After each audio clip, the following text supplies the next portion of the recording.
Hello everyone, I am Rebas. In this quick demo, I'll show you how to create a custom struct to get user data from the API request and add in custom validation so that it can be automatically validated when the request is processed. So we're going to default and create new API, like for example validation, and create a post. Okay, let's create a custom struct by using create struct function. We recommend to add custom struct outside of the API handler if not specific to this API, so that it can be reused across multiple API. Let's define the field. For example, we specify user request. For the struct name, we have two fields, name and age. The name will be string and the JSON type name. And we also have age field. The type could be integer or unsigned integer. Uh, the tag will be age. Save. Okay, now we created a custom struct. Let's add new input like text, and the location will be body, but it can use any other type, and the name will be, we bind to a user variable, and the tag that we send the data, it will be user, and the type will be the custom type that created user request, and save. Let's create a function to return back the data that we get. So use return response and add new field and user data, and we set user and save. Now let's send some data inside the user field. We have to send an object. The name will be Rebas and the age will be 30, and run. We get back the data. That's the first kind of validation. It ensures the data should be in the right shape, the same as you define it in your backend. For example, if we send -30, this is not gonna work because the age should be unsigned integer, but we send -30. So that's the first type of the validation. We must ensure the data is the right shape based on your user type. It's a user request type. So now, for example, we want to add more validation, like trimming any empty or space inside your name before saving to the um, database, or checking if the name has correct length or special handling, any kind of validation inside your custom function stack. So let's create a custom function so that it can be validated against, for example, we use custom function, and the name of the function will be validate, and the name of the struct will be user request. So it will be validate user request. It take no parameter, but it should return an error of TP field error, and save. Okay, let's inside this function use a custom special function to get access to this struct, so that we can access the field or modify the field's data.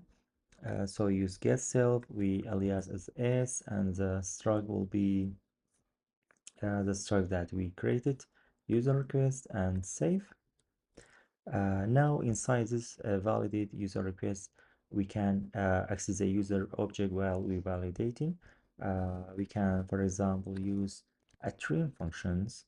The trim, for example, s dot name, the name of the user, and we assign the value back to the field itself. So s dot name will be assigned back the result of the trim to itself, and save it.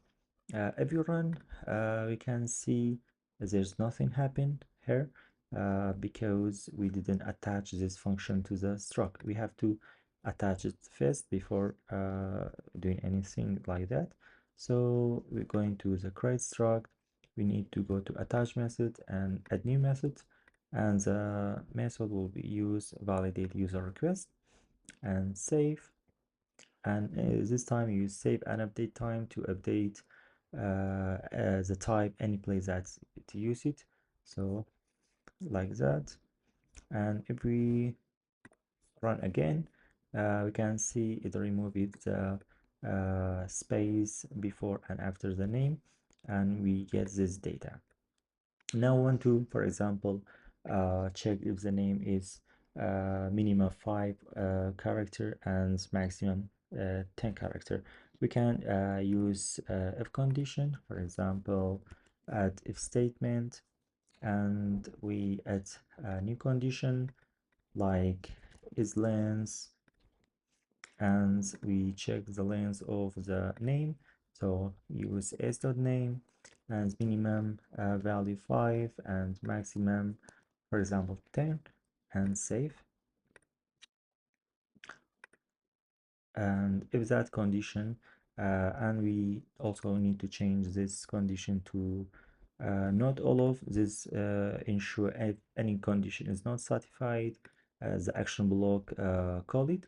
So inside the action block we have to use return and select the current scope to automatically give you the type.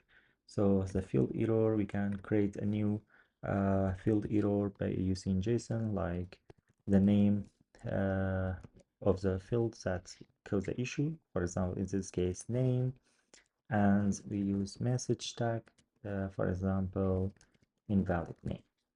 Save, save.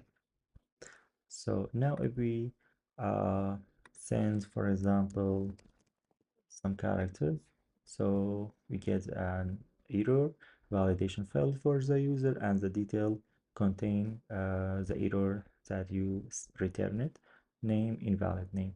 We could also initiate field error by using initiate struct, and for example we send the result will be error, and the struct type will be user request. The struct type will be core field error, and field struct, and the name, for example, is the name, and we say invalid name provided, and detail, you can send any details that you wanted to the user.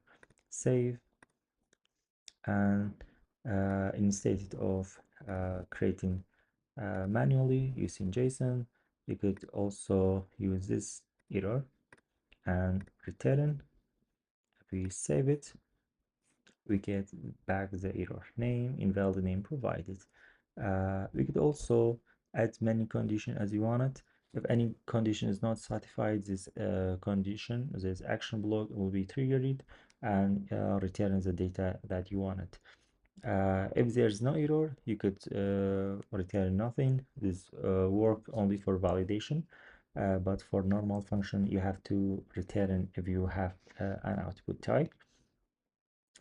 We have also a lot of condition checking. You just go to new condition, for example, data manipulation and check and comparison, type checking, text checking. For example, if you check is URL, IP, alphanumeric, you could validate your data against this function, or you could also combine this function to create your own advanced checking.